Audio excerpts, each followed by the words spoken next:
Hello everybody and welcome to our channel. Today we'll be taking a look at coverage creation. In this series, we'll be creating a coverage from scratch and going over best practices for the coverage creation process. The accuracy of your data is extremely important here, so we recommend that you base each coverage map on the actual equipment you're using. That being said, it's a good idea to have the datasheet for your equipment handy before you begin this process.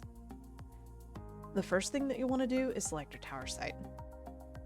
This field will populate based on what you put in your site settings, but you can change it if you find that necessary. Next, we'll move on to system settings. The RX threshold is what determines where the coverage is shown during overlay creation. We suggest that you set this value to the minimum acceptable signal you require during an install. Required reliability is a bit of a fudge factor setting. It pads your results by creating additional statistical loss to get a more reliable link. For point-to-multipoint setups, you'll want it around 70 to 80%. For point-to-point links, we recommend raising the value to 90 to make it a bit more conservative. Use LAN cover tells the site whether or not to take your LAN cover settings into account during the calculations. The setting below this is where you define which LAN cover settings you prefer to use. If you've created a custom setting and would like to apply it, you would do that here. 2 rays are used for multipath calculations. Most WISPs use radios that can't do this, so this option is turned off by default. If you have a system that can use it, then you'll want to turn this value on. If you select the viewshed option, it sets all LAN cover density values to 10,000. What this means is that as soon as a signal attempts to go through any type of LAN cover, it'll result in a loss so great that the signal won't be able to go through it.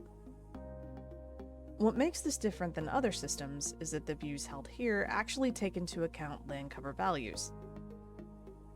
Turning on LTE coverage converts RSSI to RSRP for LTE signal strength. Checking the data images box gives you access to a couple of different overlays on your coverage map. This feature is covered in more detail from our LAN cover tutorial. Average client height is the height that you would normally install a client antenna.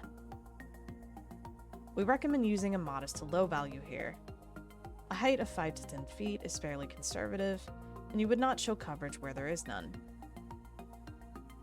Client average antenna gain. If you're looking to create a map with the maximum coverage area, you'll need to enter your largest receiving radio's values here. If you want to standardize based on the normal radio you would use and not the largest, your coverage will be smaller. RX line loss. This is the average loss you have when you set up a client radio on your network. For most situations, 0.5 is enough, unless your equipment is installed with a significant amount of cable between the radio and the antenna.